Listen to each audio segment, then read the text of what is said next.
यहाँ पर है एग्जैक्टली लोकेटेड। इसको अच्छे से मैप में देखना, देन उसके बाद आकर नीचे कमेंट सेक्शन में टाइप करना, जिससे कि आप लोग इसको लंबे समय तक याद रख पाओगे। तो चलिए शुभारंभ करते हैं और चलते हैं सबसे पहले थंबनेल वाले इंपॉर्टेंट आर्टिकल की तरफ, जहां पे डिस्कशन हुआ है महाकुंभ मेला के बारे में। तो दोस्तों आपको पता है 2025 वाला जो ईयर है हमारे लिए काफ़ी इंपॉर्टेंट होने वाला है, क्योंकि 2025 की शुरुआत में ही यानी अभी एक महीने बाद 2025 लग जाएगा। तो 13 जनवरी से लेकर 26 फरवरी के बीच में जो कुंभ मेला है वो लगने वाला है। और जो उत्तर प्रदेश की सरकार है इन्होंने डिक्लेयर कर दिया है जिस एरिया में ये महाकुंभ मेला लगेगा उस एरिया को हम एज अ नया डिस्ट्रिक्ट देखेंगे। और जो ये नया डिस्ट्रिक्ट बनाया जा रहा है ये टेम्पररी रहने वाला है, टेम्पररी बेसिस पे होगा, कोई परमानेंट डिस्ट्रिक्ट नहीं है। और बोला ये भी जा रहा है क्योंकि जब ये टेम्पररी डिस्ट्रिक्ट बन जाएगा तो ये 76वां डिस्ट्रिक्ट होने वाला है उत्तर प्रदेश का, जिसको हम महाकुंभ मेला डिस्ट्रिक्ट के नाम से जानेंगे, जहां पे ये पूरा का पूरा जो हमारा रिलीजियस इवेंट है इसको ऑर्गेनाइज करवाया जाएगा। यूपी गवर्नमेंट ने मेंशन किया है कि अगले साल जो ये महाकुंभ का मेला रखा जाने वाला है ये बहुत ही ज़्यादा इको फ्रेंडली रहेगा, वर्ल्ड क्लास इवेंट रहने वाला है। बहुत सारी जो ऑनलाइन सर्विसेज हैं वो यहाँ पर स्पेशली अवेलेबल करवाई जाएंगी। कॉटेज स्टाइल के जो टेंट्स वगैरह है वो यहाँ पर तैयार करने वाले हैं, ताकि जितने भी श्रद्धालु वहाँ पे प्रेजेंट होंगे हर एक को एक अच्छी सुविधा मिल सके। ये फोटो के अंदर में दोस्तों दिखाया गया है, तैयारी अभी से ही शुरू हो चुकी है, क्योंकि अब की बार ये जो कुंभ मेला है वो प्रयागराज में लगने वाला है। तो जो वर्कर्स हैं वो टेम्पररी ब्रिज बना रहे हैं गंगा नदी के ऊपर में। ये पूरी महाकुंभ की जो तैयारी है वो हो रही है। और आपको पता होगा जो कुंभ मेला है वो 12 साल बाद होता है, हर 12 साल बाद। और 4 अलग अलग लोकेशंस हैं जहाँ पे कुंभ मेला यहाँ रखा जाता है। अब की बार 2025 का एक बड़ा एक्सपेक्टेशन हम लोग लेकर चल रहे हैं। बताया जा रहा है कि 2025 में लगभग देश और विदेश से जितने भी लोग यहाँ पर इकट्ठा होने वाला है उनकी संख्या 400 मिलियन के आसपास होने वाली है। तो 400 मिलियन डिवोटीज अब की बार कुंभ मेला में आपको नजर आ सकते हैं। इसी वजह से कई बार दोस्तों यहाँ पर जो कुंभ मेला है या जो महाकुंभ है इसको हम दुनिया का सबसे बड़ा रिलीजियस गैदरिंग के अंदर में काउंट करते हैं, जहाँ पे दुनिया भर से और देश भर से बहुत सारे जो लोग हैं वो प्रेजेंट होते हैं इस कुंभ के मेला में। नाउ अब हम लोग दोस्तों इस मेले के बारे में बहुत सारी बेसिक फैक्ट हैं उसको जानेंगे, और ये बहुत ज़रूरी भी हैं क्योंकि जीएस पेपर नंबर 1 के अंदर में आर्ट एंड कल्चर का पोर्शन आता है, वहाँ पर आपको ये पढ़ के जाना ही है। ठीक है, चलिए। तो दोस्तों जैसा मैंने आप लोगों को बताया, जब हम लोग कुंभ मेला की लोकेशंस की बात करते हैं तो वो 4 इंपॉर्टेंट लोकेशंस हैं जहां पे कुंभ मेला को ऑर्गेनाइज किया जाता है। ठीक है, जैसे एक है हमारा हरिद्वार, दूसरा है प्रयागराज, इस बार प्रयागराज में हो रहा है, तीसरा है उज्जैन और चौथा है नासिक। और ये 4 लोकेशंस क्यों चुनी गई हैं इसके पीछे का रीज़न है दोस्तों, जो हमारी जितनी भी पौराणिक गाथाएं हैं वहाँ पे क्या मेंशन किया गया है वो भी मैं आपको थोड़ी देर में बताऊंगा। और ये मेला कब होना है, इसकी डेट कैसे यहाँ पर सेट होनी है, उसको लेकर भी जो एक एस्ट्रोलॉजिकल स्टडी है, जुपिटर की स्टडी है ना, बृहस्पति की स्टडी है, वो सब की जाती है, ये आपको पता ही होगा। लेकिन यहीं पर एक बात आती है कि आप लोग सोच रहे होंगे सर बीच में कुंभ का मेला न्यूज़ में था, कुंभ का मेला न्यूज़ में रहता है, तो हम ये 12 साल बाद क्यों यहाँ पर इस तरीके से रखते हैं।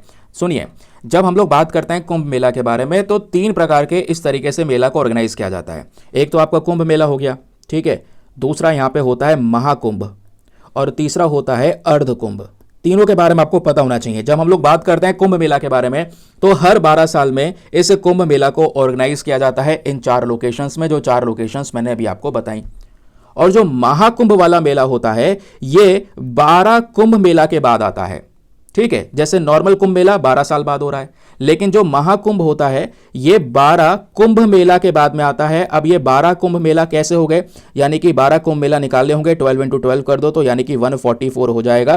तो 144 साल बाद, 144 ईयर्स बाद जो आपका महाकुंभ है इसको ऑर्गेनाइज किया जाता है। और जो तीसरा होता है दोस्तों ये अर्धकुंभ है।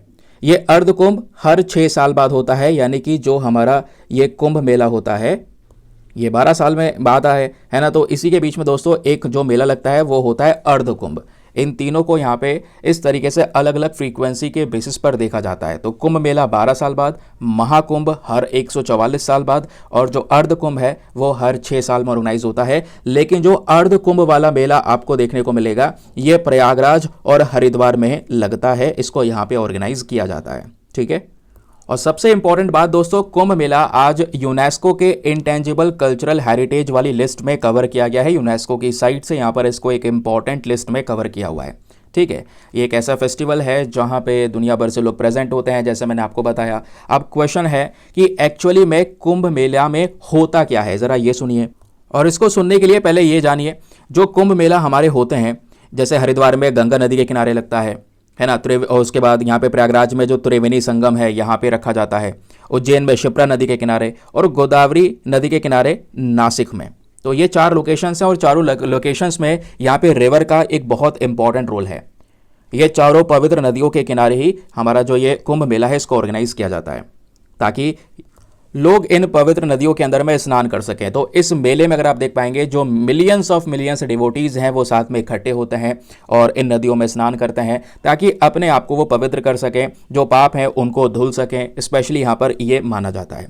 अब ऐसा क्यों, और वो भी एक ही टाइम पीरियड कुंभ मेला में ही स्नान करने क्यों जा रहे हैं, ज़रा इसके पीछे की कहानी सुनिए। और उससे पहले मैं आपको ये भी बता दूं, ये जो कुंभ वर्ड है ना, ये बाद में ऐड हुआ दोस्तों, बाद में हम ये वर्ड यूज़ करने लगे।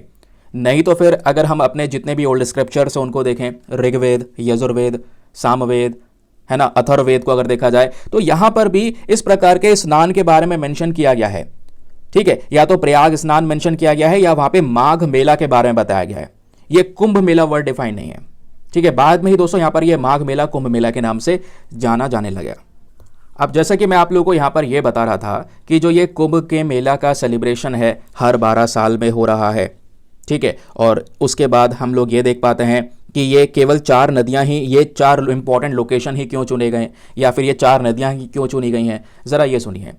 जितने भी यहाँ पे हमारी पौराणिक गाथाएं हैं, तो पौराणिक मान्यताओं जितने भी हैं उनके अनुसार ये कहा जाता है कि जो कुंभ का मेला है इसकी पूरी कहानी समुद्र मंथन से जुड़ी हुई है। समुद्र मंथन के बारे में आपको पता होगा, नहीं पता है तो बताता हूँ। अब ऐसा नहीं है, बहुत ज़्यादा डिटेल से बताऊंगा, बिल्कुल ब्रीफ करके मैं आपको ये थोड़ा सा हिस्ट्री समझा रहा हूँ, ताकि आपके आर्ट एंड कल्चर का जो एक इंपॉर्टेंट पोर्शन है वो कवर हो जाएगा, एक आइडिया आपको यहाँ पे लग जाएगा। ठीक है, अब समुद्र मंथन के दौरान क्या हुआ था, एक तरफ यहाँ पे हमारे देवता थे, दूसरी तरफ यहाँ पर दानव थे। इनके बीच में यहाँ पे दोस्तों जो अमृत कलश है इसको ढूंढने को लेकर यहाँ पे पूरा जो मामला है वो चल रहा था। तो उसी अमृत कलश को पाने के लिए ये पूरा का पूरा जो सागर मंथन है वो किया गया, है ना। अब जब सागर मंथन हो रहा था तो देवताओं को यहाँ पर दानवों की ज़रूरत पड़ी। फिर उसके बाद में सबने मिलकर ये जो समुद्र मंथन है वो किया। अब एक एक करके समुद्र में से जो रत्न है वो बाहर आ रहे थे इस समुद्र मंथन के दौरान। फिर उसके बाद थोड़े टाइम बाद जो भगवान धन्वंतरी हैं ये अपने हाथों में जो अमृत कलश है उसको लेकर ये प्रकट होते हैं, यानी कि अमृत। अब यहाँ पे दोस्तों कलश जो है वो सामने होता है, देवताओं के सामने, सामने दानव भी हैं उनके सामने भी होता है। अब अमृत चाहते हैं सभी लोग, ताकि दानव स्पेशली चाहते हैं इस अमृत को ताकि वो अमर हो सकें इसको पी के। अब होता यहाँ पर यह है कि इस अमृत कलश को लेकर फिर छीना झपटी होने लगती है, और उसके बाद में जो देवता हैं वो यहाँ पर इस अमृत कलश को लेकर निकल जाते हैं। ठीक है, जब वो लेकर निकल जाते हैं, और कहने का मतलब है जब वो दानवों से इस कलश को बचा रहे होते हैं, क्योंकि दानव यहाँ पर उसको मांग रहे थे, तो जो बचाते बचाते इस कलश में से जो 4 बूंद हैं अमृत की, वो 4 बूंद धरती पर गिर जाती हैं। ठीक है, अब वो जो 4 बूंद गिरी वो गंगा, त्रिवेणी संगम, फिर उसके बाद में शिप्रा नदी एंड उसके बाद में नासिक, इन चारों नदियों में गिरी। तो ये जो बूंद है दोस्तों ये इन चारों नदियों में गिरती हैं, जिस वजह से आज हम देखते हैं कि इस स्थान में जो अमृत की बूंदें गिरने की वजह से यहाँ का जो पानी है वो पवित्र हो गया है। ये लोगों का यहाँ पर मानना है, स्पेशली जो हमारी पौराणिक मान्यताएं हैं उनके हिसाब से यहाँ पर ये बताया जाता है। जिसके बाद इन्हीं एरिया के पास में या यहीं इन्हीं नदियों के किनारे जो कुंभ मेला है इसकी शुरुआत होने लगी। तो इसी कुंभ मेला के पर्टिकुलर टाइम पीरियड में अगर हम देखते हैं लोग यहाँ पे स्नान करते हैं, ताकि यहाँ पर जितने भी पाप हैं उनको धुला जा सके, अपने आप को प्योरीफाई किया जा सके, क्योंकि इस समय पर यह पानी अमृत समान होता है। अब क्वेश्चन यहाँ पर यह है कि ये 12 साल बाद ही यहाँ पर 12 साल को ज़्यादा डिनोट किया जा रहा है, ऐसा क्यों? तो जो स्कंद पुराण है दोस्तों इसमें उल्लिखित है, और वो क्या है कि जो देवता है और दानव हैं इनके बीच में जो अमृत कलश को पाने का जो पूरा युद्ध था ये 12 दिन तक चला। और पुराणों के अनुसार ये कहा जाता है कि देवताओं के जो 12 दिन हैं वो आज के समय पे 12 साल के बराबर होते हैं। ठीक है, तो इस वजह से दोस्तों यही कारण है कि अगर हम देखेंगे 12 वर्ष में इस तरीके से महाकुंभ लगता है इन नदियों के किनारे। उसके पीछे का रीज़न क्या है वो मैं आपको यहाँ पर बता चुका हूँ। ठीक है, मे बी आप लोगों में से बहुत सारे लोगों को ये ऑलरेडी पता होगा। ठीक है, तो ये याद रखिएगा, एक इम्पॉर्टेंट है, आर्टिकल है और एग्जाम में बन सकता है क्वेश्चन, क्योंकि बहुत सालों बाद यहाँ पर ये मेला ऑर्गेनाइज हो रहा है। ठीक है, अब आते हैं दोस्तों आज के एडिटोरियल डिस्कशन के ऊपर में। आज का एडिटोरियल सेक्शन थोड़ा कॉमन सा है। कॉमन सा मतलब क्योंकि आज दोस्तों 3 दिसंबर है और 3 दिसंबर को क्या होता है, international day of person with disabilities. ठीक है, इस पर्टिकुलर इंटरनेशनल डे को हर साल हम ऑब्जर्व करते हैं। तो आज के दोनों एडिटोरियल, ये वाला और उसके नीचे वाला, दोनों बेसिकली यहां पर पर्सन विद डिसेबिलिटीज की बात करते हैं कि आज पर्सन विद डिसेबिलिटीज के साथ में कितने सारे डिस्क्रिमिनेशन हो रहे हैं, क्या भेदभाव हो रहे हैं।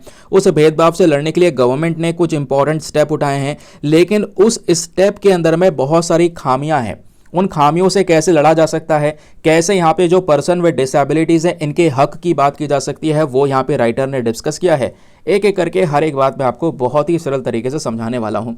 ठीक है, फिर उसके बाद आज का जो मेंस का क्वेश्चन है वो इसी एडिटोरियल के बेसिस पे दूंगा। और दूसरी बात दोस्तों याद रखिएगा कि दोनों एडिटोरियल को कंबाइन करके डिस्कस करेंगे, क्योंकि दोनों एक ही थीम के ऊपर लिखे गए हैं और वो है international day of person with disabilities, जो हर साल 3 दिसंबर को ऑब्जर्व किया जाता है और आज भी 3 दिसंबर है। लेकिन उस एडिटोरियल को डिस्कस करूं उससे पहले एक इंपॉर्टेंट इन्फॉर्मेशन, अगर आप लोग हमारे पेड ग्रुप्स को ज्वाइन करना चाहते हैं तो आपके पास में बढ़िया मौका है इसको ज्वाइन करने के लिए। यहां पर आपको डेली बेसिस पे करंट नोट्स के पीडीएफ वगैरह प्रोवाइड करवाए जाते हैं। फॉर एग्जांपल जैसे आपने ये डिटेल्स देखी कुंभ मेला की, वो डिटेल्स आपको लिखित में प्रोवाइड करवाई जाएगी। एक ऐसा पीडीएफ आपको दिया जाएगा जिसका प्रिंट आउट वगैरह आप निकलवा सकते हैं। एक ऐसा ग्रुप आपको ज्वाइन करवा दिया जाएगा जहाँ पे करंट अफेयर का सभी कॉन्टेंट अवेलेबल है। ये पीडीएफ हिंदी और इंग्लिश दोनों भाषाओं में होती हैं, तो दोनों मीडियम के एस्पिरेंट को हेल्प मिल जाती है। जो भी पुराना कंटेंट सर्च करना है वो सब आपको यहाँ पर फैसिलिटी मिल जाती है। पुराने डेटा सर्च करना है, और ऐसा नहीं है कि आज ज्वाइन करेंगे तो केवल आज से करंट अफेयर्स मिलने शुरू होंगे। जितने भी पुराने नोट्स हैं वो भी दोस्तों वहाँ पे अपलोड किए गए हैं, तो आगे के एग्जाम में अगर आप प्रीवियस ईयर के करंट अफेयर पढ़ना चाहते हैं तो वो भी वहाँ से कवर कर सकते हैं। और ग्रुप को ज्वाइन करने का जो फी पेमेंट है वो बहुत ही मिनिमम है। ये आपका वन टाइम इन्वेस्टमेंट है, वो भी 1499 रुपीज़ का। और जब तक आपका सिलेक्शन ना हो जाए तब तक आप 499 में इस ग्रुप को ज्वाइन करके रख सकते हैं। ग्रुप को ज्वाइन करने के लिए क्या करना है, व्हाट्सएप पर जाना। यहाँ पर आपको एक नंबर दिया गया है 8534873368। इस नंबर पर मैसेज कर देना कि हाँ I want to join this group. वहाँ पे आपको रिप्लाई मिलेगा, पेमेंट का प्रोसेस दिया जाएगा, और उससे ज़्यादा इंपॉर्टेंट दोस्तों आपको डेमो वीडियो का लिंक भी मिलेगा। आप पूरे डेमो वीडियो को अच्छे से चेक कर सकते हैं, देख सकते हैं कि मुझको कहाँ पर क्या फ़ायदा होगा, और अपने आप को कंप्लीटली सेटिस्फाई करने के बाद में जाकर ये इन्वेस्टमेंट कर सकते हैं। ठीक है, बाकी यार मेक श्योर क्या करो, वीडियो पे जो लाइक का बटन है उसको प्रेस कर दिया करो। 5000 लाइक्स का टारगेट है जिसको आप सभी लोग मिलकर सपोर्ट कर सकते हैं। चलिए अब आते हैं एडिटोरियल पर। तो दोस्तों एडिटोरियल का जो भी थीम था, जो भी कॉन्टेक्स्ट था, वो तो मैंने आपको बता दिया है। अब राइटर क्या बोलते हैं, आइए ज़रा इस बात को समझने की कोशिश करते हैं। ये बोलते हैं कि हमारे देश के अंदर में जो स्टेट कमिश्नर्स होते हैं, उन स्टेट कमिश्नर का एक इम्पॉर्टेंट रोल होता है, और वो रोल इनका यह है कि भारत के अंदर में जितने भी व्यक्ति डिसएबिलिटी से पीड़ित हैं, यानी पर्सन विद डिसेबिलिटीज़ की बात हो रही है, उनके हक की बात करता है ये स्टेट कमिश्नर। लेकिन प्रॉब्लम यह है आज यही स्टेट कमिश्नर वाली बॉडी हमारे देश में सही तरीके से वर्क नहीं कर पा रही है, या इसमें जो मेंबर्स होने चाहिए थे उस तरीके के मेंबर्स यहाँ पे रखे नहीं गए हैं, जिस वजह से क्या होगा, स्टेट कमिश्नर की एफिशिएंसी कम हो जाएगी। तो भाई पर्सन विद डिसेबिलिटीज़ की बात कौन करेगा, उनके हकों के लिए लड़ेगा कौन, वो यहाँ पे राइटर इस मुद्दे को उठाने की कोशिश कर रहे हैं। अब इनका कहना यह है कि 2011 का जो जनगणना हुआ था भारत का, उसके अकॉर्डिंग अगर देखेंगे भारत देश के अंदर में जो टोटल पॉपुलेशन है उसका 2.21% के आसपास जो लोग हैं वो पर्सन विद डिसेबिलिटी के साथ में आज के समय पर जी रहे हैं। और ये संख्या बहुत बड़ी है क्योंकि भारत की आबादी बहुत बड़ी है, और ये आबादी 2011 के हिसाब से देखने को मिली है। तो आज भी दोस्तों देखेंगे तो ये नंबर बहुत ज़्यादा एक्सटेंड हो चुका होगा, नहीं तो फिर पहले भी देखें तो कम से कम 3 से 4 करोड़ ऐसे लोग हैं जो पर्सन विद डिसेबिलिटीज़ के साथ में जी रहे हैं आज भारत के अंदर में। तो उनके राइट्स की यहाँ पे बात करनी जरूरी है, क्योंकि संविधान उनको राइट देता है, उनके लिए बहुत सारे लीगल प्रोविजंस हैं, कॉन्स्टिट्यूशनल प्रोविजंस हैं, वो आगे मैं आपको बताऊंगा। तो हम कैसे उसको इग्नोर कर सकते हैं। फिर राइटर ये बोलते हैं कि देखिए ये जो फिगर है ये नंबर बहुत ज़्यादा बड़ा है। 2019 के अंदर में एक ब्रीफ डिसेबिलिटी मॉडल सर्वे हुआ, और इस सर्वे को वर्ल्ड हेल्थ ऑर्गेनाइजेशन ने कंडक्ट करवाया, और ये जो WHO ने सर्वे करवाया था बहुत सारे देशों में करवाया था, जिसमें इंडिया भी था, तजिकिस्तान था, लाओस था। अब दोस्तों यहाँ पे पता ये चला कि इन सब देशों में सबसे बुरी हालात जो है पर्सन विद डिसेबिलिटीज में वो इंडिया के अंदर में है। इंडियन एडल्ट्स की बात करेंगे तो बहुत सारे ऐसे एडल्ट्स हैं जो सीवियर डिसेबिलिटी को फेस कर रहे हैं, और एक तरफ दोस्तों हम लोगों ने क्या कर रखा है, जो इंटरनेशनल एग्रीमेंट है उसको साइन कर रखा है, और वो इंटरनेशनल अग्रीमेंट कौन सा है? वो है United nation convention on the right of person with disabilities. ये यूनाइटेड नेशन कन्वेंशन एक अग्रीमेंट जिसको दुनिया भर के बहुत सारे कंट्रीज ने ज्वाइन किया है, और ये सब बात करते हैं कि हम इसको ज्वाइन इसलिए कर रहे हैं ताकि अपने देश में भी पर्सन विद डिसेबिलिटीज के राइट्स के बारे में हम बात करेंगे, उनके हक के लिए हम यहां पर बात करेंगे, समझ रहे हैं। लेकिन हुआ क्या दोस्तों कि हमने उन चीज़ों को फॉलो किया, हमारे पास में खुद का एक्ट आया। अगर आप देखेंगे तो 1995 में 1995 में हमारे पास में एक एक्ट हुआ करता था, उसका नाम है person with disability opportunities protection of rights and full participation act 1995। लेकिन ये जो 1995 वाला एक्ट था, इसमें बहुत सारे कह सकते हैं फ्लॉज थे या बहुत सारी कमियां थी इसके अंदर में। इस वजह से हमने 1995 वाले एक्ट को हटाकर एक नया एक्ट लेकर आते हैं, वो भी 2016 के अंदर में। तो अब पर्सन विद डिसेबिलिटीज के लिए हमारे पास में हमारे देश में एक नया कानून है जिसका नाम है rights of person with disabilities act 2016। 2016 में जो ये कानून लेकर आया गया था, इसको 2017 से दोस्तों लागू करना शुरू किया गया, और इसी 2016 वाले कानून ने 1995 वाले लॉ को रिप्लेस कर दिया था, उसको खत्म कर दिया था। तो इससे हमें क्या पता चलता है? इससे पता तो ये चल रहा है कि हमारे देश में लॉज वगैरह तो बहुत सारे हैं, बहुत सारे कानूनी नियम वगैरह देखने को मिलेंगे जो पर्सन विद डिसेबिलिटीज को सपोर्ट करने की बात करेंगे। लेकिन अब ये बात आती है कि वाकई में क्या ये लॉज प्रॉपर तरीके से काम कर रहे हैं या नहीं, जरा वो भी तो यहां पर एक बड़ा मैटर है। तो राइटर दोस्तों यहां पर एक्सप्लेन करते हैं the role of state commissioner. State commissioner का एक इंपॉर्टेंट रोल है, क्योंकि जो हमारे पास में 2016 वाला कानून है जिसने 1995 वाले लॉ को रिप्लेस कर दिया था, इसमें बोला जा रहा है एक यूनिक पॉइंट है, यूनिक पॉइंट और अच्छा पॉइंट है। अच्छा पॉइंट क्या है कि ये 2016 वाला कानून बात करता है स्टेट कमिश्नर बनाने की, कि भाई हर एक राज्यों के लेवल पर राज्य सरकारों को हर एक राज्य के स्तर पर एक स्टेट कमिश्नर नाम की बॉडी बनानी होगी जिसमें कुछ मेंबर्स होंगे, और उन मेंबर्स को भरपूर मात्रा में ताकत दी गई ताकि ये सभी मेंबर्स ये देख सकें उनके राज्य में कोई व्यक्ति जो पर्सन विद डिसेबिलिटी है, ठीक है, उसको कहीं ना कहीं कोई डिस्क्रिमिनेशन तो नहीं हो रहा उसके साथ में, उसके राइट्स का कहीं पे वायलेशन तो नहीं हो रहा है, ये देखने का काम इस स्टेट कमिश्नर को दिया गया। इवन इस स्टेट कमिश्नर के पास में क्वाशी जुडिशियल बॉडी के तौर पर इसको देखा गया, यानी कि इसके पास में ताकत ऐसी है जैसे जुडिशरी के पास में ताकत है ना। इसके पास में यह ताकत है कि यह फंक्शन कर सकता है हमारे सिविल प्रोसीजर कोड के तहत पे, जैसे सिविल कोड के पास में ताकत होती है ना, वैसे कुछ ताकत यहां पे इस स्टेट कमिश्नर को दिया गया। इतना ही नहीं, इस स्टेट कमिश्नर को और भी बड़े लेवल की ताकत दी गई, जुडिशियल प्रोसीडिंग्स कर सकता है, जुडिशरी का काम कर सकता है, ये सारे यहां पर पावर्स इनको प्रोवाइड करवाई गई। फिर उसके बाद स्टेट कमिश्नर के पास में एक सबसे इंपॉर्टेंट पावर दी गई इसी लॉ के तहत, वो सुओ मोटो की थी। सुओ मोटो क्या होता है? खुद से एक पर्टिकुलर केस को उठाना। अगर मान लो इनको दिख रहा है अपने राज्य के अंदर में कहीं पर पर्सन विद डिसेबिलिटी के राइट्स का वायलेशन हो रहा है, भाई इनको लेकर जो एक रिजर्वेशन दिया गया है, मान लो वो वैकेंसीज फुलफिल नहीं की जा रही हैं, तो इनके बहुत सारे कंप्लेंट्स हैं। अगर ये पर्सन विद डिसेबिलिटी अपना जो दुख है अपनी कंप्लेंट को दर्ज करवाते हैं तो वो तो केस देखा ही जाएगा, लेकिन दर्ज नहीं भी करवाते हैं तो इस स्टेट कमिश्नर के पास में पावर है कि वो खुद से ऐसे केसेस को उठा सकते हैं, खुद से भी यहां पर वो केसेस ले सकते हैं। इसको बोलते हैं सुओ मोटो पावर। ये पावर भी दोस्तों यहां पर इन स्टेट कमिश्नर्स को दी गई ताकि ये क्या कर सकें, हमारे देश में जो फंडामेंटल राइट्स, जितने भी कॉन्स्टिट्यूशनल प्रोविजंस हैं, लीगल प्रोविजंस दिए गए हैं पर्सन विद डिसेबिलिटीज को, उसकी प्रोटेक्शन कर सकें, उसकी सुरक्षा कर सकें। लेकिन अब आते हैं राइटर मेन मुद्दे पर। इतने सारे यहां पर पावर्स देने के बावजूद भी आज हम देख पा रहे हैं स्टेट कमिश्नर का जो रोल है जैसा होना चाहिए था वैसा बिल्कुल भी नहीं है। जिस तरीके से इनको काम करना चाहिए था वैसा काम ये लोग नहीं कर रहे हैं, वो बात यहां पे राइटर मेंशन करते हैं।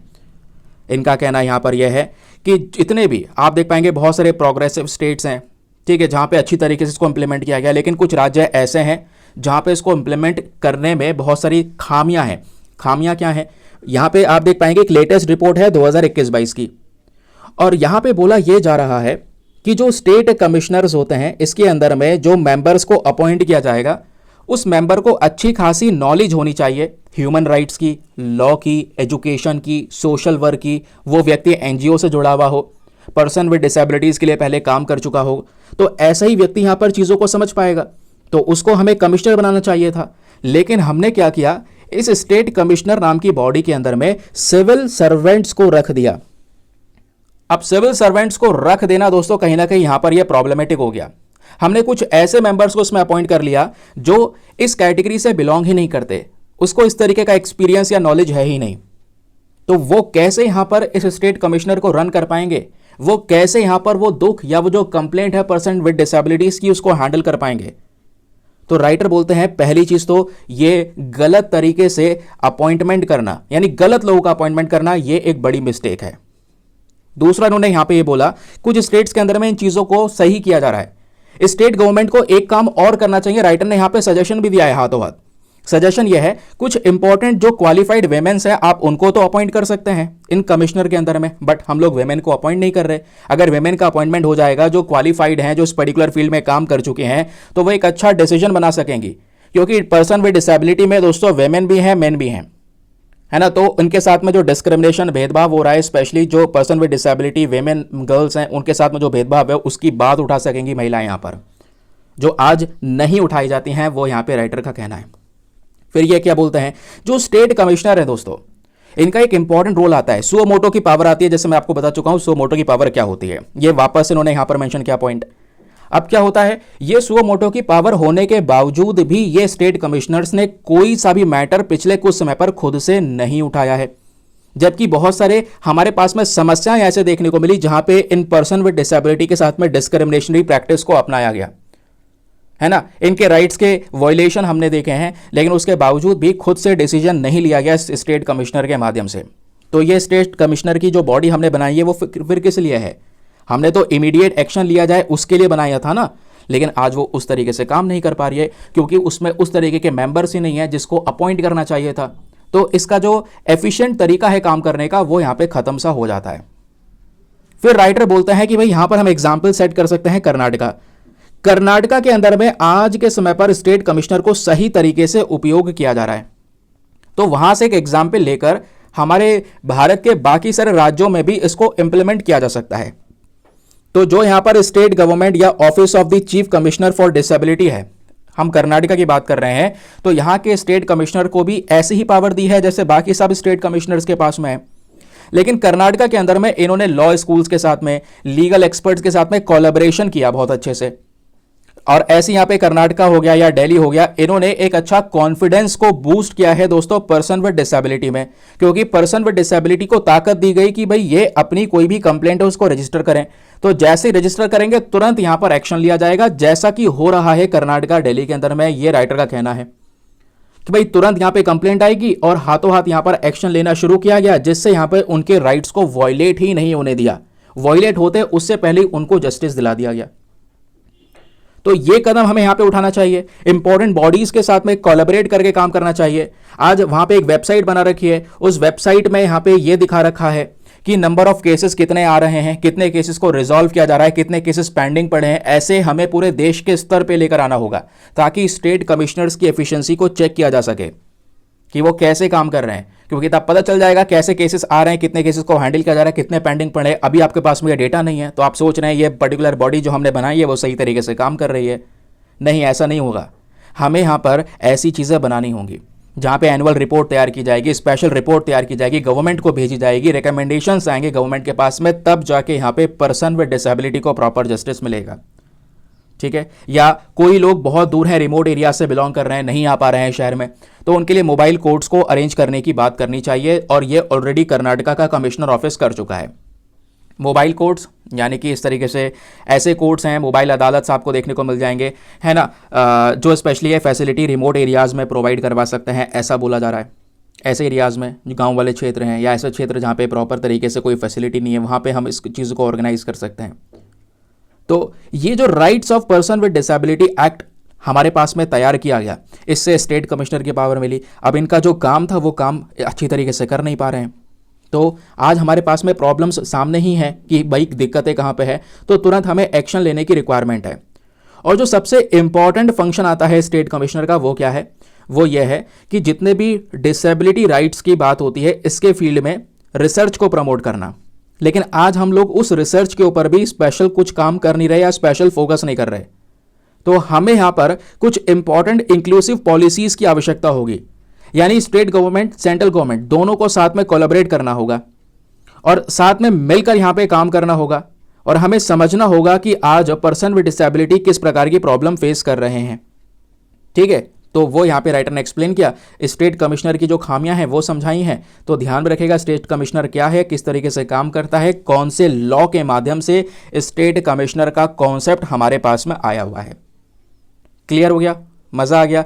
अब दोस्तों एक दो बातें और हैं, क्योंकि हमारे पास में इसके नीचे एक और एडिटोरियल भी है जो कि अगेन इसी टॉपिक की बात करता है। दोनों को कंबाइन करके डिस्कस करेंगे। तो जैसे मैं आपको बता रहा था कि पर्सन विद डिसेबिलिटीज के पास में कुछ राइट्स हैं, तो इनके पास में दोस्तों बहुत सारे कॉन्स्टिट्यूशनल राइट्स भी आते हैं। संविधान की साइड से यहां पर इनको ताकत मिलती है। वो कहां से मिलती है, जरा ये सुनिएगा। तो कॉन्स्टिट्यूशनल प्रोविजंस में दोस्तों सबसे पहले आता है हमारा प्रीएम्बल। ठीक है, जो प्रीएम्बल है इंडियन कॉन्स्टिट्यूशन का, इसकी क्या मांग है भाई, ये लोगों को social, economic, political justice provide करवाता है। सभी सिटीजन्स को ये सब जस्टिस देने की बात करता है, जिसके अंदर में पर्सन विद डिसेबिलिटीज़ को भी इंक्लूड किया गया है। ऐसा नहीं है पर्सन विद डिसेबिलिटी कोई दूसरे लोग हैं इनको ये राइट्स नहीं मिलेंगे, उनके पास में भी ये हक हैं। इक्वली ट्रीट करना ज़रूरी है। फिर दूसरा अगर आप देखेंगे हमारे पास में फंडामेंटल राइट्स आते हैं, है ना। आर्टिकल 12 से 35 तक जो भी आपके फंडामेंटल राइट्स आपको देखने को मिल जाएंगे, ये सभी फंडामेंटल राइट हर एक व्यक्ति को मिल रहे हैं, लेकिन पर्सन विद डिसेबिलिटीज़ को भी ये राइट्स मिलते हैं। ठीक है, और स्पेशली फिर आती है बात, क्योंकि फंडामेंटल राइट्स के बाद आपके डीपीएसपी शुरू हो जाते हैं, फिर आर्टिकल 36 से लेकर 51 तक। ठीक है, क्योंकि आर्टिकल 12 से 35 तक फंडामेंटल राइट हो गए, फिर 35 के बाद 36 से लेकर 51 तक यहाँ पे आपके डीपीएसपी हो गए, और 51A के अंदर में ही फंडामेंटल ड्यूटीज़ को कवर किया गया है। तो जो 36 से लेकर 51 के आसपास हैं ये आर्टिकल्स हमारे, यहाँ पर डीपीएसपी यानी directive principles of state policy को कवर किया गया है। तो यहीं पर आप देखेंगे दोस्तों, यह है आर्टिकल 41। तो आर्टिकल 41 यहां पर जोर देता है स्टेट्स के ऊपर में कि जो स्टेट्स हैं दोस्तों वो ज़्यादा इफेक्टिव प्रोविजंस को लेकर आए। Right to work, right to education, ये सब चीज़ें यहां पर प्रोवाइड करवाई गई हैं। जितने भी यहां पर बेरोजगार लोग हैं, old age, sickness, even disability वाले केस में भी यह हक यहां पे लोगों को दिए गए हैं। उसी प्रकार से आर्टिकल 46 भी दोस्तों एजुकेशन और इकोनॉमिक इंटरेस्ट जो वीकर सेक्शन ऑफ पीपल है उनको देने की बात करता है। यहां पर भी हम कोई डिस्क्रिमिनेशन नहीं करते, तो ये भी राइट सभी लोगों को मिलता है। ये डीपीएसपी के माध्यम से हो गया। बाकी यहाँ पर अगर आप कॉन्स्टिट्यूशन के अंदर में जो स्केड्यूल्स मेंशन्ड है उसको देखेंगे तो यहाँ पे जो डिसेबल्ड वाला टॉपिक है, रिलीफ ऑफ द डिसेबल्ड, ये स्टेट सब्जेक्ट है, ध्यान में रखिएगा। लिस्ट नंबर 2 के अंदर एंट्री 9 में कवर किया गया है, स्पेशली 7th स्केड्यूल के अंदर में, ध्यान में रखिएगा। तो जो डिसेबल्ड पीपल हैं या मेंटली रिटार्डेड पर्सन है, उनके वेलफेयर के लिए, उनके कल्याण के लिए जो ये पूरा मैटर है या जो पूरा आइटम है, इसको हमने 11th स्केड्यूल में आइटम नंबर 26 में कवर किया है, 12th स्केड्यूल में आइटम नंबर 9 में भी कवर किया है। तो हमारे कॉन्स्टिट्यूशन के स्केड्यूल्स हों, चाहे वो डीपीएसपीज हों, चाहे वो फंडामेंटल राइट्स हो, चाहे इवन यहाँ पर प्रीएम्बल जो सबसे इंपॉर्टेंट पोर्शन होता है हमारे कॉन्स्टिट्यूशन का, सबसे शुरुआती हिस्सा होता है, चाहे उसकी ही बात क्यों ना हो। ठीक है, तो ये सब प्रोविजंस में अगर आप देखेंगे तो पर्सन विद डिसेबिलिटीज़ की बात हुई है। तो याद में रखिएगा, इंपॉर्टेंट है, यहाँ से क्वेश्चंस बन सकते हैं आने वाले एग्जामिनेशन में। क्वेश्चन मैं आपको मेंस का दे रहा हूँ, उसको अटेम्प्ट कीजिएगा और अपना सवाल लिखने के बाद में सबमिट कहाँ पे करना है वो अभी आपको थोड़ी देर में बताता हूँ। तो दोस्तों स्क्रीन पर नीचे देखिएगा, यह है आज का आपका मेंस का क्वेश्चन। क्वेश्चन क्या है, discuss the constitutional provisions and the legal framework for the welfare and the empowerment of person with disabilities in India. Bharat के अंदर में जो पर्सन विद डिसेबिलिटी हैं, है ना, उनके कल्याण के लिए, उनके एम्पावरमेंट यानी उनको और ज़्यादा सशक्त बनाने के लिए हमारे संविधान में कौन कौन से प्रावधान हैं, या लीगल फ्रेमवर्क जो लॉज वगैरह हैं, जैसे अभी हमने राइट्स ऑफ पर्सनल डिसेबिलिटी की बात की, 2016 का जो ये कानून है, ऐसे बहुत सारे लीगल फ्रेमवर्क्स हैं। तो वो सब चीज़ें क्या हैं जो उनके कल्याण की बात करती हैं, वो बताइए। स्पेशली इंडिया के कॉन्टेक्स्ट में आपको समझाना है। 250 शब्दों में लिखना है, 15 मार्क्स का क्वेश्चन है और इंटरेस्टिंग इंपॉर्टेंट क्वेश्चन भी है। एक बार मैं हिंदी में रीड कर देता हूं ताकि हिंदी माध्यम वाले एस्पिरेंट भी अच्छे से पढ़कर एक बढ़िया सा शानदार सा आंसर लिखकर सबमिट कर सकें। क्वेश्चन क्या है, भारत में विकलांग व्यक्तियों के कल्याण और सशक्तिकरण के लिए संवैधानिक प्रावधानों और कानूनी ढांचों पर चर्चा कीजिए। अब आंसर लिखने के बाद में कहां पे सबमिट करना है, टेलीग्राम पर जाना, वहां पे जाके सर्च बॉक्स में लिखना Deepak Yadav education mains group. जैसे आप फुल फॉर्म लिखोगे मेरा टेलीग्राम चैनल मिलेगा, जहां पे ऑलरेडी 80,000 से ज़्यादा लोग जुड़ चुके हैं। आप भी जुड़कर अपने आंसर्स को लिखकर वहाँ पे सबमिट कर सकते हैं। अपने आंसर को सबमिट करने के साथ साथ एक छोटा सा काम और करना है, एटलीस्ट सभी लोगों को 2-2 आंसर्स रिव्यू करने हैं। जब आप सभी लोग 2-2 आंसर्स को रिव्यू करोगे, बहुत सारे फायदे होंगे आपको भी और सामने वाले को भी। आपको कुछ इंपॉर्टेंट पॉइंट्स मिलेंगे जो आप अपने नोट्स में इंक्लूड कर सकते हैं। सामने वाले के आंसर में अगर कोई मिस्टेक होती है तो आप उनको बता सकते हैं कि यहाँ पर इंप्रूवमेंट की आवश्यकता है। इस प्रकार से कोऑपरेटिव वे में वो पूरा का पूरा ग्रुप काम कर रहा है दोस्तों। ठीक है, चलिए अगले एडिटोरियल पर आते हैं। आगे अगला एडिटोरियल हम डिस्कस नहीं करेंगे, रीज़न क्या है, ये हमने कल ही कवर कर लिया है। मैंने बोला था पीएम मोदी ने जो भी यहाँ पे हमारे डीजीपी हैं उनका एक इंपॉर्टेंट कॉन्फ्रेंस को होल्ड किया, उसमें स्पीच दी फ्रॉडस्टर्स के बारे में, साइबर फ्रॉड के बारे में। तो कल मैं आपको समझा चुका हूँ, इवन कल मैंने आपका मेंस का क्वेश्चन भी साइबर फ्रॉड के ऊपर ही दिया था, याद है ना। तो ये वाला एडिटोरियल ऑलरेडी हमने कवर कर रखा है, इस पर टाइम वेस्ट मत कीजिएगा। आगे आते हैं। अब दोस्तों आता है हमारा पेज नंबर 12। पेज नंबर 12 पर दो इंपॉर्टेंट आर्टिकल देखने को मिलेंगे, इसके नीचे एक और आर्टिकल है वो भी काम का है। पहले हम इन दोनों को डिस्कस कर लेते हैं। ये वाला टॉपिक आपका GS paper number 2 international relations के पॉइंट ऑफ व्यू से इंपॉर्टेंट है। यहाँ पे भारत और रशिया के रिलेशंस के बारे में डिस्कशन हो रहा है। ज़्यादा कुछ तो नहीं है, लेकिन जो भी आर्टिकल में है वो मैं आपको एनालाइज करके समझा देता हूँ। जैसे अभी हम लोगों ने देखा दोस्तों, ब्रिक्स की मीटिंग होती है रिसेंटली, ठीक है। Brazil, Russia, India, China, south Africa और भी मेंबर्स इसमें हैं। तो ब्रिक्स की जो 2024 में मीटिंग हुई वो रिसेंटली रशिया के अंदर में हुई, कजान में। तो वहाँ पे पीएम मोदी भी गए, चाइनीज़ प्रेसिडेंट जी जिनपिंग भी आपको देखने को मिलेंगे, व्लादिमीर पुतिन ने वहाँ पे पूरे मीटिंग को होस्ट ही किया था, ये हमने देखा। नाउ अब यहाँ पे क्या हो रहा है, व्लादिमीर पुतिन को इनवाइट किया गया इंडिया में। तो अभी बोला जा रहा है अगले साल यानी 2025 में, लगभग एक महीने बाद 2025 लग ही जाएगा। तो व्लादिमीर पुतिन दोस्तों 2025 में इंडिया आ सकते हैं, इंडिया विजिट कर सकते हैं एक एनुअल समिट के अंदर, ये बताया जा रहा है। और जब वो भारत आएंगे तो पीएम मोदी और व्लादिमीर पुतिन दोनों जितने भी इंपॉर्टेंट पॉसिबल पीस मूव्स हो सकते हैं, यानी रशिया यूक्रेन के वॉर के अंदर में जितनी भी शांति बनाने की संभावनाएं हो सकती हैं वो सब डिस्कस की जाएंगी। इतना ही नहीं, आपको पता है पिछले कुछ समय पर रशिया के साथ में जो व्यापार है भारत का वो बहुत ज़्यादा बड़ा है। हाँ, प्रॉब्लम यह है कि व्यापार में हमको ज़्यादा फायदा नहीं हुआ है, ट्रेड डेफिसिट में चल रहे हैं, यानी घाटे में है। हम रशिया से केवल इंपोर्ट कर रहे हैं, एक्सपोर्ट बहुत कम कर रहे हैं।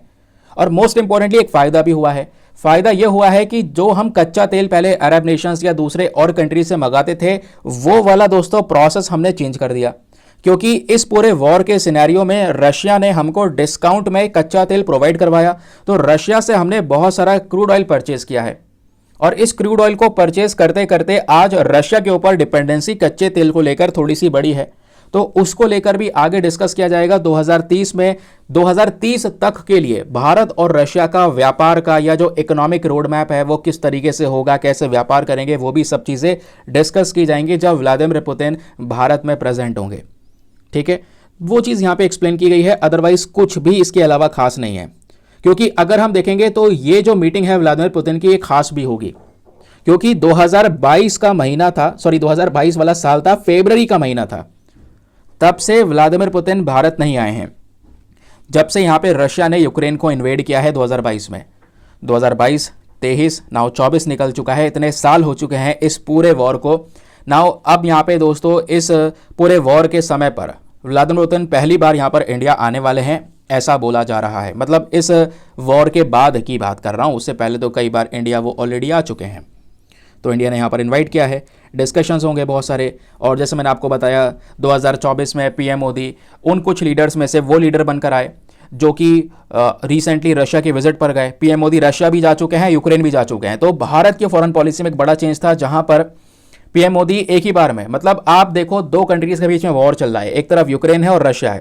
पहले वो यहाँ पर रशिया जाते हैं, व्लादिमीर पुतिन से बातचीत करते हैं, मिलते हैं, फिर उसके बाद में दोस्तों वो एक आध महीने बाद में यूक्रेन भी जाते हैं, व्लादिमीर ज़ेलेंस्की के साथ में डिस्कशंस होता है, मीटिंग होता है, ठीक है। तो इस वजह से यहाँ पर बात की जा रही है कि आने वाले समय पर एक रोड मैप तैयार किया जाएगा, प्लस जितने भी पॉसिबल सॉल्यूशंस हो सकते हैं दोनों के वॉर के सिचुएशन को शांत करने के लिए, उन जितने भी पॉसिबल सिचुएशन है उन सबको यहाँ पर डिस्कस किया जाने वाला है, ठीक है। उसके अलावा दोस्तों अगर आप देखेंगे, जैसे मैंने बोला डिस्काउंट में हमने रशिया से ऑयल को परचेज किया है, और ये जो परचेज है ऑयल का ये लगातार एक्सटेंड होता चला गया। बोला जा रहा है लास्ट ईयर हम लोगों ने $60 बिलियन का दोस्तों यहाँ पे रशिया से ये क्रूड ऑयल इंपोर्ट किया है। तो ये इंपोर्ट इंक्रीज हुआ है और आगे भी इंपोर्ट इंक्रीज होता रहेगा। तो समझेंगे किस तरीके से कि जो आगे की डील्स हैं वो यहाँ पर सेट की जाती हैं।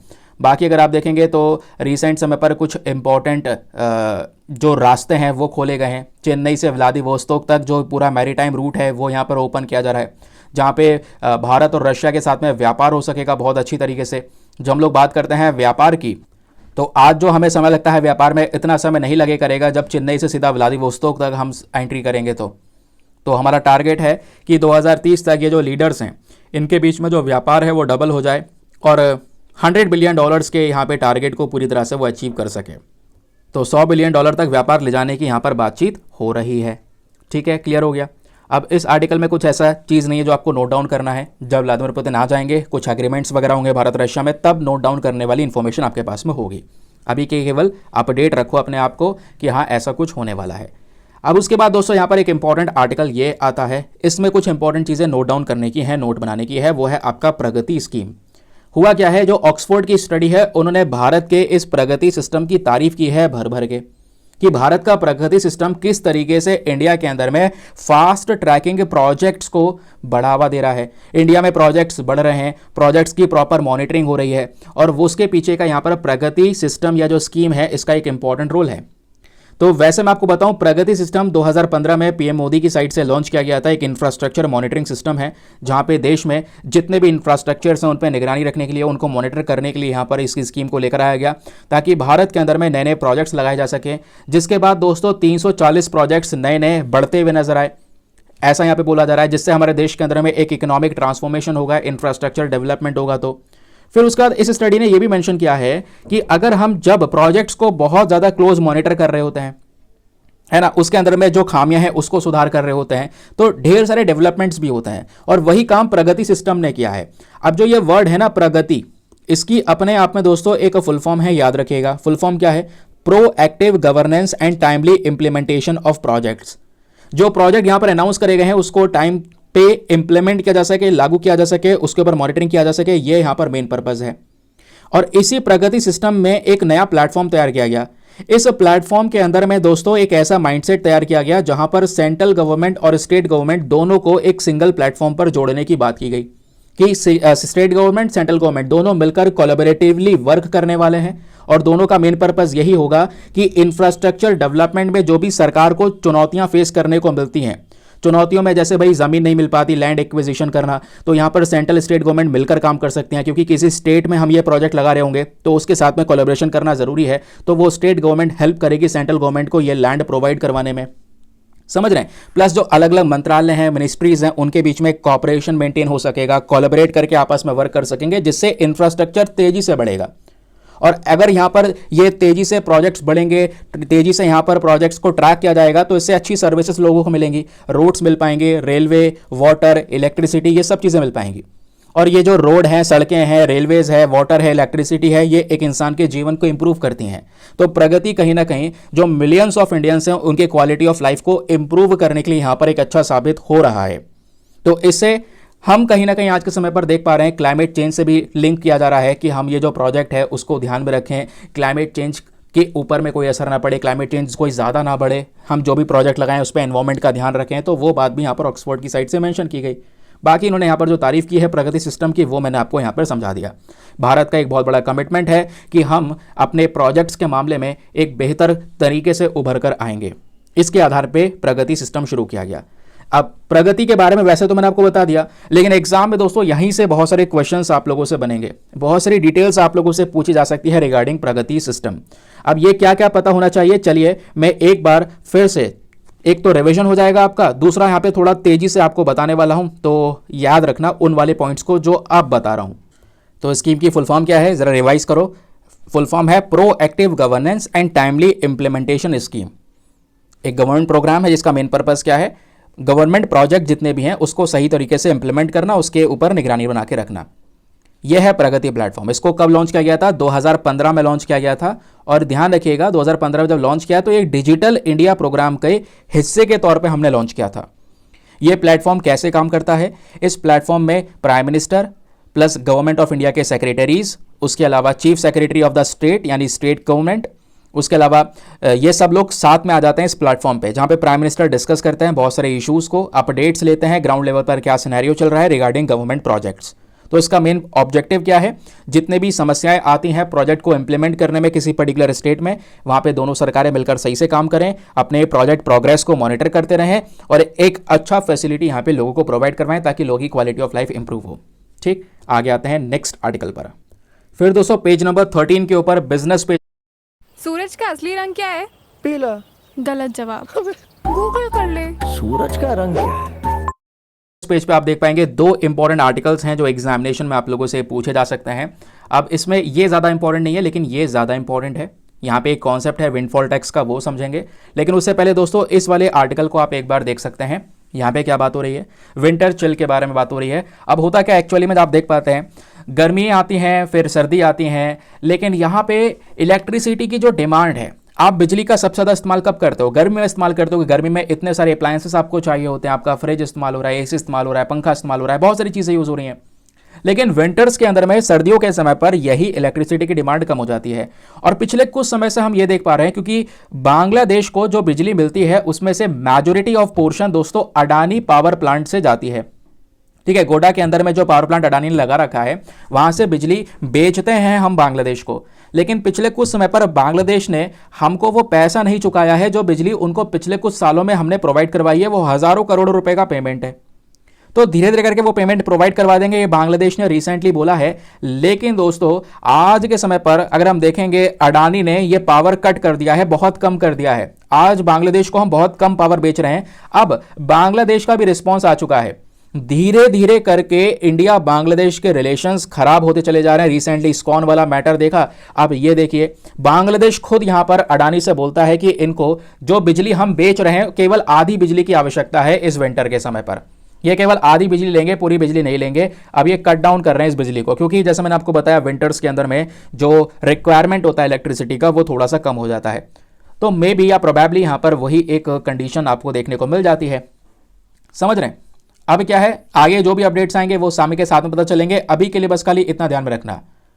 और ऐसा यहां पे कह सकते हैं, बांग्लादेश का कहना है कि अडानी पावर की साइट जो बिजली बेची जाती है ये थोड़ा सा महंगा बेच रहे हैं। पुरानी सरकार यानी शेख हसीना की गवर्नमेंट ने इंडिया से बहुत ज़्यादा महंगी बिजली खरीद ली। ऐसे करके यहाँ पे दोस्तों बहुत सारी जो पॉलिटिकल स्टेटमेंट्स है वो चलते रहते हैं बांग्लादेश के अंदर में। तो जो भी अपडेट होंगे वो समय के साथ पता चल जाएंगे कि क्या हो रहा है एग्जैक्टली, कहाँ तक ये लेवल पहुँच चुका है। और अभी बांग्लादेश को बहुत सारा पैसा चुकाना है अडानी पावर प्लांट को। वो बहुत सारा पैसा चुकाएगा, हज़ारों करोड़ रुपए का पेमेंट रह गया है, तो वो भी यहाँ पर देना होगा बांग्लादेश को, स्पेशली अडानी पावर को, ताकि जो बिजली उन्होंने पहले दी है उसका पेमेंट का भुगतान हो सके। दूसरा आर्टिकल ये है काम का, ये थोड़ा गहरा मुद्दा है, जरा इसको सुनिए। गवर्नमेंट ने दोस्तों विंडफॉल टैक्स को स्क्रैप ही कर दिया on the domestic crude oil and the export of fuel. अब जरा सुनिए, एक मैटर सुनिए। यहां पे बात हो रही क्रूड ऑयल की, कच्चे तेल की।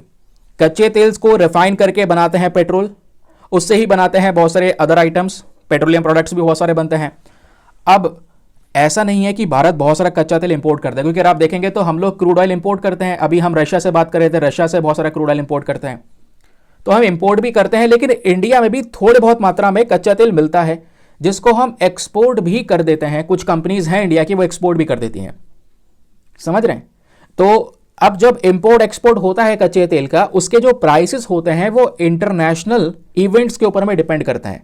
फॉर एग्जाम्पल अगर हम बात करेंगे, जैसे अरब कंट्रीज की बात हुई, तो अरब कंट्रीज से भी हम तेल को परचेज करते हैं। अगर मान लो वो इंटरनेशनली उस प्राइसेस को बढ़ा देंगे तो हमको वो तेल महंगा खरीदना पड़ेगा ना खरीदना पड़ेगा? बिल्कुल खरीदना पड़ेगा। हमारी रिक्वायरमेंट है, कोई चॉइस ही नहीं है हमारे पास में, क्योंकि हम लोग इतना प्रोडक्शन नहीं करते हैं। तो भले ही वो कितना ही प्राइस रख दें, हमको वो खरीदना ही पड़ेगा। तो अगर इंटरनेशनली वो प्राइस बढ़ा देंगे तो हमको ज्यादा पैसा देकर वो तेल खरीदना होगा। यानी समझ रहे हैं, इंटरनेशनल मार्केट में कच्चे तेल के दाम बढ़ जाएंगे तो हमको एक प्रॉब्लम होगी, जब हम खरीदेंगे तो महंगा खरीदेंगे। लेकिन उसी तरीके से आप दूसरा स्टांस देखिए, जो हमारे देश में कंपनियां प्रेजेंट हैं जो थोड़ा बहुत ऑयल एक्सपोर्ट करती हैं बाहर विदेशों के अंदर में, उनको तो ज्यादा पैसा मिलेगा नहीं मिलेगा, क्योंकि इंटरनेशनल मार्केट में प्राइस बढ़ गए। तो मार्केट के प्राइस बढ़ गए तो हमने जो खरीदा ज्यादा पैसा दिया। जो कंपनियां हैं भारत के अंदर में जो एक्सपोर्ट कर रही हैं उनको भी ज्यादा पैसा मिलेगा, बेच के वो ज्यादा पैसा लेंगे। जो इंटरनेशनल मार्केट में प्राइस चल रहा है वो वाला अमाउंट इनको मिलेगा। तो कहने का मतलब है, इन कंपनीज ने जो इंडिया में प्रेजेंट है कुछ एक्स्ट्रा एफर्ट नहीं लगाया। जो प्रोडक्शन पहले वो कर रहे थे वही प्रोडक्शन उन्होंने आज भी किया, ज्यादा कुछ एक्स्ट्रा प्रोसेस नहीं अपनाया, है ना। तो क्या हुआ, लेकिन उनको प्रॉफिट ज्यादा मिल रहा है, क्योंकि वो इंटरनेशनल मार्केट के प्राइस के बढ़ने की वजह से मिल रहा है। तो ऐसे जब एक्स्ट्रा प्रॉफिट जनरेट हो जाता है एक कंपनी के पास में, जिसके लिए उस कंपनी ने कुछ किया नहीं है, तो उस एक्स्ट्रा प्रॉफिट के ऊपर गवर्नमेंट एक टैक्स लगा देती है। उसी को बोलते हैं हम लोग विंडफॉल टैक्स। ठीक है। अब दोस्तों यहां पर ये जो पर्टिकुलर टैक्स है, सरकार ने इसको स्क्रैप कर दिया है, अभी के लिए हटा दिया है। ये आज से 30 महीने पहले इस स्कीम को शुरू किया गया था कि हमारे देश में जो क्रूड ऑयल स्पेशली प्रोड्यूस होता है, या जो भी हम जेट फ्यूल एक्सपोर्ट करते हैं, डीजल एक्सपोर्ट करते हैं, अगर इंटरनेशनल प्राइसेस के अंदर में चेंजेस आएंगे, उससे इन कंपनीज के पास में एक्स्ट्रा टैक्स जनरेट होगा, एक्स्ट्रा प्रॉफिट जनरेट होगा, तो उस पर सरकार टैक्स ले लेगी। जिसको नाम दिया गया विंडफॉल टैक्स। टर्म मैं आपको समझा ही चुका हूं, लेकिन फिलहाल के लिए यहां पे दोस्तों गवर्नमेंट ने इस टैक्स को कर दिया है खत्म, स्क्रैप कर दिया है। स्क्रैप करने का पीछे का रीजन क्या है? रीजन यह है कि आज जो एक क्रूड ऑयल है, प्राइसेस इसके थोड़े बहुत मेंटेन है, पिछले कुछ समय पर थोड़ा सा डिक्लाइन भी होता हुआ नजर आया है, समझ रहे हैं? तो वो यहां पे बोला गया। और ध्यान में रखिएगा, ये विंडफॉल टैक्स जो है ये सबसे पहली बार भारत में 1 जुलाई 2022 में इंट्रोड्यूस करा गया था, ठीक है। अब इंट्रोड्यूस करने के बाद में नाउ फाइनली 30 महीने बाद इसको वापस से हटा दिया गया है। लेकिन जब हमने इंट्रोड्यूस किया था तो इसी विंडफॉल टैक्स के माध्यम से गवर्नमेंट ने ढेर सारा पैसा भी कमाया है। अब इसको लेकर हमारे डिटेल्स क्या बोलते हैं जरा ये सुनिए। बोला ये जा रहा है, पहले ही साल जब जुलाई 2022 में इस विंडफॉल टैक्स को इंप्लीमेंट किया गया था तो एक ही साल के अंदर अंदर फर्स्ट ईयर में 25,000 करोड़ रुपए का जो टैक्स है वो यहां पे गवर्नमेंट ने रिसीव किया था पहले ही साल में। फिर उसके बाद 2023-24 के अंदर में ये टैक्स 13,000 करोड़ रुपए यहां पर रिसीव किया विंडफॉल टैक्स से। फिर उसके बाद इस साल 2024-25 में अगर देखेंगे तो अभी भी 6,000 करोड़ रुपए यहां पे गवर्नमेंट रिसीव कर चुकी है बाय दिस विंडफॉल टैक्स। तो ये विंडफॉल टैक्स का इंपॉर्टेंस था, बट करंट समय पर इसको स्क्रैप कर दिया गया है। ध्यान में रखिएगा, एक इंपॉर्टेंट डिटेल है, इसको लेकर कुछ जो इन्फॉर्मेशन है वो आपको मिल जाएगी, डोंट वरी। क्लियर हो गया? चलिए अगली खबर पर आ जाते हैं ना दोस्तों। अगला जो आर्टिकल है वो पेज नंबर 10 पे प्रेजेंट है। GS paper number 2 international relations and GS paper number 3 defence and security के साथ में आप इसको लिंक कर सकते हैं। क्या बात हो रही है जरा सुनिए। 26 राफाल एमजेट्स हम परचेज कर रहे हैं, इसको लेकर डील फ्रांस के साथ में करी जा रही है, ठीक है। उसके अलावा 3 स्कॉर्पियन सबमरीन्स भी बनाई जाएंगी भारत के अंदर में, इसमें भी फ्रांस हमारी हेल्प करेगा। तो ये नेवी चीफ बता रहे हैं कि भाई ऐसे जो ये प्रोजेक्ट्स हैं वो हम फ्रांस के साथ में कर रहे हैं, भारत बातचीत कर रहा है फ्रांस के साथ में। जो ये डील होगी ये मल्टी-बिलियन डॉलर डील होने वाली है, जहां पे फ्रांस से 26 राफाल जेट्स परचेज करे जाएंगे। उसके साथ साथ 3 स्कॉर्पियन सबमरीन्स भी भारत के अंदर बनाई जाएंगी, जिसमें फ्रांस हमारी मदद करेगा, ठीक है, जिससे इंडिया की कैपेबिलिटी बढ़ेगी। ये स्कॉर्पियन क्लास सबमरीन है, कोई न्यूक्लियर सबमरीन नहीं है, ध्यान में रखिएगा। वैसे आज हमारे पास में 2 सबमरीन्स हैं जो न्यूक्लियर कैपेबिलिटी के साथ में आती हैं। एक आईएनएस अरिहंत है, दूसरी आईएनएस अरिघाट आपको देखने को मिल जाएगी। तो जो आईएनएस अरिघाट है, रिसेंटली इसने एक मिसाइल लॉन्च किया था, याद है? न्यूक्लियर बैलिस्टिक मिसाइल लॉन्च किया था, मैंने थंबनेल लगाया था K4 मिसाइल। तो K4 मिसाइल जो रिसेंटली विशाखापट्टनम से लॉन्च किया गया था, टेस्ट किया गया था, हमारे पास में आज ऐसा K4 मिसाइल आ चुका है जिसमें न्यूक्लियर अटैक करने की ताकत है और उसकी रेंज कोई छोटी मोटी नहीं है। 3,500 किलोमीटर की रेंज है, 3,500 किलोमीटर की रेंज, जिससे चाइना के किसी पर्टिकुलर एरिया को हिट कर सकते हैं, पाकिस्तान के किसी एरिया को हिट कर सकते हैं। इससे हमारे नेवी की जो शक्ति है वो और बढ़ती हुई नजर आई है। लेकिन मैंने जैसे उसी दिन बता दिया था, गवर्नमेंट ऑफिशियल्स की साइड से इसको एक्सेप्ट नहीं किया गया था, उन्होंने इसको नहीं बताया था कि हाँ ऐसी K4 मिसाइल को टेस्ट किया गया। नाउ फाइनली यहां पर जो नेवी चीफ है वो उसको एक्सेप्ट करते हैं, बोलते हैं हाँ बिल्कुल हमने ये टेस्ट किया है आज से कुछ दिन पहले, जो हमारी न्यूक्लियर कैपेबिलिटीज को और ज्यादा बढ़ावा देता है। अब हमारे पास में नई सबमरीन्स और हम लोग परचेज करने वाले हैं जो कि फ्रांस से, जिससे अगेन हमारी नेवी और ज्यादा पावरफुल होती हुई नजर आए, क्योंकि भारत के पास में इंडियन ओशन जैसा एक बड़ा रीजन है जो इंडिया की टेरिटरी के साथ में बॉर्डर्स को शेयर करता है। तो हमें उसके प्रोटेक्शन के लिए भी अपने नेवी को स्ट्रॉन्ग करना होगा। तो अभी 2 मल्टी-बिलियन डॉलर डील होने वाली है, जैसे मैंने आपको बताया। फ्रांस से हम लोग परचेस करेंगे राफाल एमजेट, उसके अलावा 3 स्कॉर्पियन क्लास सबमरीन यहां पर बनाई जाएगी। इसको लेकर अगले महीने ये डील साइन हो सकती है, नेवी चीफ का यह कहना है। और बस खाली अभी जो फॉर्मेलिटीज वगैरह हैं वो यहाँ पे पूरी की जा रही है, तुरंत अगले कुछ महीने में इसको खरीदने का प्रोसेस शुरू कर दिया जाएगा। ये मामला कैबिनेट कमेटी ऑन सिक्योरिटी तक जा चुका है। और ये जो डील है दोस्तों, ये फ्रांस की सरकार और भारत सरकार के बीच में है, गवर्नमेंट टू गवर्नमेंट डील आपको ये देखने को मिल जाएगी। और बहुत जल्दी ही यहां पर इस डील को हम लोग लागू करने वाले हैं। और जैसा मैंने आपको बताया, ये जो 3 सबमरीन है दोस्तों, ये एक रिपीट ऑर्डर होने वाला है। पहले भी हमने फ्रांस से इस प्रकार का ऑर्डर लिया है, अब फ्रांस वापस से हमारी मदद करेगा और ये सबमरीन दोस्तों हमारे यहां पर ही बनाई जाने वाली हैं। बाकी जो राफाल जेट है वो डायरेक्टली इनसे परचेज करे जाएंगे। उसके बाद K4 मिसाइल की टेस्टिंग की बात हो रही है। K4 मिसाइल क्या है? सबमरीन लॉन्च बैलिस्टिक मिसाइल, जो कुछ दिन पहले टेस्ट किया था वो मैं आपको बता ही चुका हूं। ये कहीं ना कहीं इंडिया की कैपेबिलिटीज़ को बढ़ा चुका है, जो 3,500 किलोमीटर की ये रेंज टारगेट करने वाली मिसाइल हमारे पास में आ गई है। चलिए आते हैं आज के वर्ड ऑफ द डे के ऊपर में। एक वर्ड मैं आपको प्रोवाइड करवा रहा हूं, बहुत से लोग रिक्वेस्ट कर रहे थे sir word of the day आपने क्यों बंद कर दिया, हमको वर्ड प्रोवाइड करवाइए। एक वर्ड है आपके सामने, इसका यूज़ कर सकते हैं आप सभी लोग, और इसका यूज़ करके सेंटेंस ज़रूर बनाना नीचे कमेंट सेक्शन में। वर्ड का जो आज वर्ड है वो है विक्चुअल्स। विक्चुअल मतलब क्या होता है? एक स्टॉक ऑफ फूड का पूरी तरह से स्टॉक करना, या फिर कह सकते हैं कि जो हमारी बॉडी को नरिश करने के लिए फूड का इस्तेमाल किया जाता है उसको हम एज अ विक्चुअल आइडेंटिफाई करते हैं। जैसे नरिशमेंट की बात करते हैं ना, यानी कि एक अच्छा पोषण मिलना बॉडी को, तो उसको हम एज अ विक्चुअल देखने का। न्यूट्रिशन की बात करेंगे तो न्यूट्रिशन की जगह हम विक्चुअल इस्तेमाल कर सकते हैं, ये वर्ड यूज किया जा सकता है क्योंकि विक्चुअल का ही सिनोनियम है ये न्यूट्रिशन या नरिशमेंट। अब देखिए यहाँ पे एक सेंटेंस में इसका इस्तेमाल किया गया है, I cooked up some victuals for them. मैंने यहाँ पे कुछ विक्चुअल्स पकाए हैं उन लोगों के लिए, ठीक है। तो एक फूड के लिए इसको यूज कर सकते हैं, न्यूट्रिशियस फूड के लिए यहाँ पर इसका यूज किया जा सकता है। तो फटाफट यहाँ पर इस विक्चुअल को लेकर नीचे कमेंट सेक्शन के अंदर में एक सेंटेंस बनाओ, अनिवार्य है सभी लोगों के लिए, जरूर बनाओ नीचे कमेंट सेक्शन में। और फिर अब इन वर्ड्स को यूज करना शुरू करो, तभी आपके वॉकैब के अंदर में ये इंक्लूड होते हुए नजर आएंगे, जो आपके कॉम्प्रहेंशन में भी आपको सीधा हेल्प करेंगे आने वाले समय पर। फिर दोस्तों पेज नंबर 8 पर आप सोचोगे सर आपने आज एक बहुत इंपॉर्टेंट आर्टिकल छोड़ दिया है, वो है one nation one subscription scheme. परसों के वीडियो में दोस्तों बहुत डिटेल से डिस्कस किया है, प्रॉपर नोट्स आपको यहाँ पे मैंने प्रोवाइड करवा दिए हैं कि one nation one subscription scheme है क्या, कैसे ये भारत के रिसर्च एंड डेवलपमेंट के अंदर में हेल्प करने वाली है। मैं सब कुछ ये पढ़ा चुका हूँ। जो जर्नल्स होते हैं ना, जो रिसर्च पेपर्स होते हैं, कई बार वो बहुत महंगे होते हैं, उनका सब्सक्रिप्शन लेना पड़ता है। तो गवर्नमेंट यहाँ पर इस स्कीम के माध्यम से हजारों रिसर्च पेपर आपको एक सब्सक्रिप्शन के माध्यम से प्रोवाइड करवा देगी, जिससे हमारे कॉलेजेस के अंदर में या फैकल्टीज को लेकर जो रिसर्च के प्रोसेस हैं इसको प्रमोट किया जा सकेगा। ये तो मैंने आपको शॉर्ट टर्म में समझा दिया, लेकिन आप प्लीज क्या कीजिए, परसों का वीडियो ओपन कीजिए, वहां पे बहुत डिटेल से पूरा पर्टिकुलर प्रोग्राम मैंने आपको समझाया one nation one subscription scheme का, ठीक है। तो चलिए, ये था दोस्तों आज का हमारा सेशन। आई होप आपको मजा आया होगा, बहुत सारी जानकारी आपको आज के सेशन से मिली होगी, कंप्लीट डेटा हमने कवर कर लिया है। मिलते हैं आपसे अगले लेक्चर में, आज के लिए bye bye, have a nice day, thank you and जय हिंद। ये ऐड स्किप कर लो और वो सवाल से प्रैक्टिस मत स्किप करना।